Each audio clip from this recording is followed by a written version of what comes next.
Saya tidak peduli siapapun Anda. Anda pernah bermaksiat, Anda pernah berbuat salah. Kita manusia yang tidak luput dari dosa. Tapi saya ingin berikan tawaran dari Al-Quranul Karim.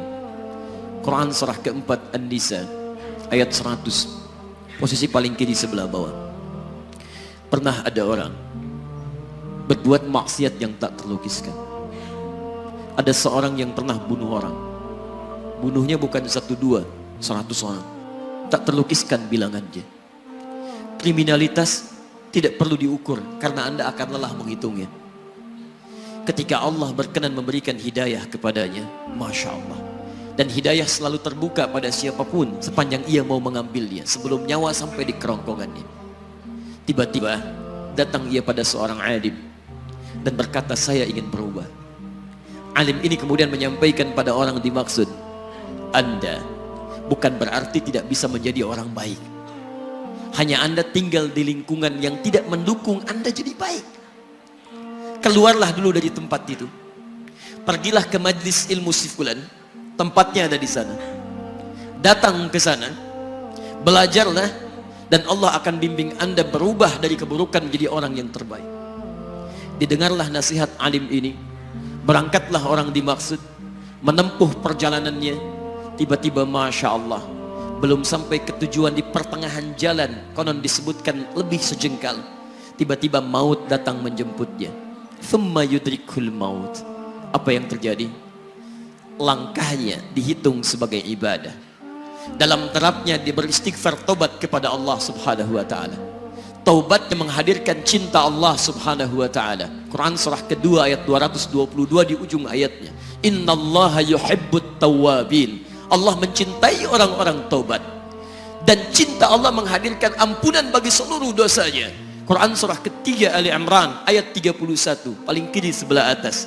Qul in kuntum tuhibbunallaha fattabi'uni yuhibbukumullah. Allah cintai orang yang mau taat pada Rasulnya. Lihat, ketika Allah mencintai seorang hamba, wa yaghfir lakum dzunubakum, Allah ampuni seluruh dosa-dosanya. Derap langkahnya menghadirkan istighfar, taubatnya menghadirkan cinta Allah menghadirkan seluruh ampunan bagi dosa-dosa yang ia miliki. Maka apa yang terjadi? Di tengah perjalanan maut menjemputnya, thumma yudrikhul maut faqad waqa'a ajruhu 'ala Allah. Dan pahala diberikan kepada orang tadi. Di jalan, maaf, maut datang, taubat diterima, dosa diampuni, dan amalan didapati dengan derap langkahnya. Maka apa yang terjadi? Thumma yudrikhul maut faqad waqa'a ajruhu 'ala Allah. Pahalanya dituliskan oleh Allah, dakhalal jannah, kata Nabi, masuk surga orang ini.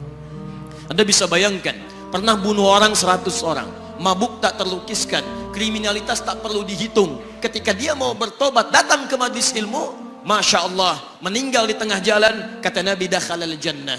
Bertobat diampuni dosanya, derap langkahnya ada pahalanya, dakhalal jannah. Turun ayat untuk melukiskan tawaran yang sama kepada kita.